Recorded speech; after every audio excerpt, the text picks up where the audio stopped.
Nicole Kidman has made her first public appearance since her split from Keith Urban. We've been through a lot together. We've got a timeline for it now, and the time it's now. For decades, the world saw Nicole Kidman as a woman who had mastered grace under pressure. She smiled on red carpets. She spoke carefully in interviews. She never let the cracks show for too long.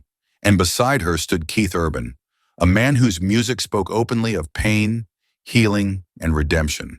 Together, they looked like a rare Hollywood promise that actually survived time. But applause has a way of fading quickly, and when it does, what remains is silence. In recent years, Nicole Kidman has spoken, not loudly, not dramatically, but honestly, about love that requires endurance, about marriage that demands patience more than passion, about the quiet cost of holding everything together while the world assumes you already have it all. This is not a story about blame. It is a story about what time teaches you. When youth has passed, illusions have softened, and truth finally feels less frightening than silence. And perhaps somewhere in her words, you may recognize a part of your own life. When a fairy tale becomes real life. When Nicole Kidman and Keith Urban found each other, it did not feel like a headline-driven romance. It felt quieter than that, more deliberate. Two people who had already been bruised by life choosing, very consciously, to try again. Nicole was no stranger to public heartbreak. By the time Keith entered her life, she had learned how quickly love could be judged, dissected, and misunderstood. Keith, too, carried his own history, one shaped by recovery, self-reckoning, and the long road back to stability. What bound them at the beginning was not glamour, but hope, the belief that maturity could finally make love simpler. In later interviews, Nicole would admit something revealing. She once believed that love, if chosen carefully enough, could protect you from pain. That if two people wanted it badly enough, commitment would do the rest. Many of us believed the same thing once. It is an idea that belongs to youth, not age. As the years passed, real life arrived quietly. Careers expanded. Time zones stretched. Long stretches apart became normal. And the fairy tale, the one built on togetherness and shared moments, began to compete with reality's demands. Nicole has spoken about this phase with remarkable restraint. She never describes it as a breaking point, but as a wearing down, a gradual realization that love is not sustained by intention alone. It is sustained by presence. And presence is the one thing success often steals first. There is a moment she once described, not tied to any single argument or event, when she understood that marriage is less about romance and more about endurance. About waking up and choosing the same person even when life keeps pulling you in opposite directions. Sometimes love doesn't fail. Sometimes it simply gets tired. This was the beginning of that lesson, living with two public lives.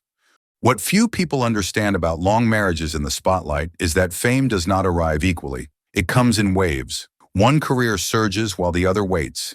Then the roles reverse, and somewhere in between, a relationship learns how to live in the margins. Nicole Kidman once described her life during those years as constantly in motion. Film sets in different countries, press tours that blurred together, months measured not in calendars, but in airport lounges and hotel rooms. Keith Urban's world moved just as relentlessly. Tours, late-night shows, recording schedules that obeyed no domestic rhythm. Both lives were public. Their marriage, however, was expected to remain private and untouched. That balance is harder than it sounds. Nicole has spoken carefully about loneliness, not dramatic loneliness, but the quieter kind. The kind that settles in when you are surrounded by people, yet still feel unseen by the one person who knows you best. She admitted that waiting became a familiar emotion, waiting for calls, waiting for schedules to align, waiting for normal to return, even when deep down she knew it might never fully arrive. Separation does not always mean distance of the heart. Sometimes it is simply distance of circumstance, but circumstance, repeated often enough, begins to shape emotion. She once reflected that marriage under those conditions becomes an act of faith. You trust that the other person is still walking beside you, even when you cannot see them. That trust requires strength, and strength over time can become heavy. Not every lonely moment looks like sadness. Some look like patience. This chapter of their life was not marked by scandal or spectacle. It was marked by endurance, by two people trying to hold on to something real while living two lives that rarely slowed down at the same time. And slowly, without either of them announcing it, love began to change its shape. The years no one photographed. There is a long stretch in every marriage that never makes it into albums or interviews. No red carpets, no anniversary headlines. Just years that pass quietly, carrying more weight than anyone outside the home can see. In later reflections, Nicole Kidman spoke about this period with unusual honesty, not by naming specific moments, but by describing a feeling.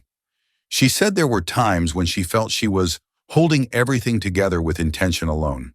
That sentence lingered with many listeners because it sounded familiar. Intention is powerful, but it cannot replace closeness forever. These were the years when the public image remained polished, but the private effort grew heavier. Parenthood added new layers of responsibility. Protecting children from the noise of the outside world became a shared priority, even as the adults inside that world felt increasingly stretched. Nicole has admitted that she often chose strength over expression, believing that staying quiet was a form of protection. Keith Urban's life, too, remained demanding. Creativity does not operate on family schedules, and neither does recovery from one's past.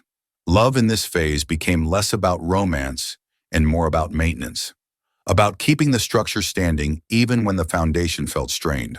What Nicole never did, and this matters deeply to older viewers, is assign blame. She spoke instead about emotional fatigue, about how two good people can still drift when life asks too much of them for too long. Her words suggest that pain does not always come from betrayal. Sometimes it comes from neglecting your own needs while trying to meet everyone else's. There are wounds no one sees because they were never caused by cruelty, only by time. These unphotographed years shaped her understanding of love more than any public milestone ever could. They taught her that survival, while admirable, is not the same as fulfillment. And once you recognize that difference, you cannot unsee it. The strength she learned too late. Strength is often praised, especially in women who endure. For years, Nicole Kidman was celebrated for exactly that. Her composure, her discipline, her ability to keep going without complaint. But later in life, she began to question what that strength had truly cost her. In rare moments of reflection, she admitted something quietly profound. She learned how to be strong before she learned how to be kind to herself. For a long time, endurance felt like success. If she could manage the schedules, protect the family, honor the marriage, and still deliver excellence in her work, then she believed she was doing everything right. But strength, when overused, can become a shield. And shields eventually block not only pain, but connection. Nicole has spoken about realizing, much later than she wished, that self-sacrifice is not always noble. Sometimes it is simply a habit formed out of fear. Fear of disappointing others. Fear of admitting vulnerability. Fear that asking for more might mean losing what you already have. This realization did not arrive dramatically. It arrived slowly, through exhaustion, through moments when she noticed that she had become very good at surviving, but less practiced at feeling fulfilled. She described it as waking up one day and understanding that resilience should never require silence. It is the point in life when you stop proving your toughness and start protecting your peace. There is a difference between being strong and being whole. This chapter was not about regret. It was about awakening, about understanding that love cannot be sustained by sacrifice alone, and that strength must eventually be balanced with honesty. For Nicole, this lesson came late, but it came clearly. What she finally allowed herself to say. There comes a point in life when silence no longer feels protective. It feels heavy. For Nicole Kidman, that point arrived not as a confession, but as a release. When she finally began speaking more openly, her words were measured, almost careful, yet unmistakably honest. She did not describe a single breaking moment. Instead, she spoke about an accumulation, about years of adapting, adjusting, and accepting things she once believed were temporary. What made her reflections powerful was not what she revealed, but what she refused to dramatize. She acknowledged that love does not always end because of betrayal or anger. Sometimes it ends because two people grow in directions that require different kinds of emotional oxygen. She spoke about realizing that she had been living in a constant state of emotional management, managing expectations, managing distance, managing herself. This was not bitterness speaking, it was clarity. Nicole admitted that for a long time, she believed staying quiet was a form of maturity, but eventually she understood that unspoken truths do not disappear. They simply wait. And when they wait long enough, they begin to shape who you become. What she finally allowed herself to say was simple, yet deeply resonant.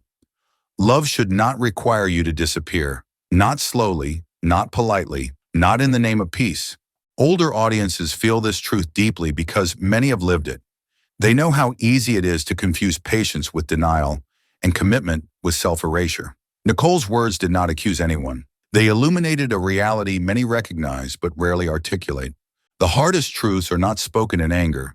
They are spoken when we are finally tired of pretending. In allowing herself this honesty, she did not close a chapter with resentment. She closed it with dignity, and sometimes dignity is the bravest ending of all.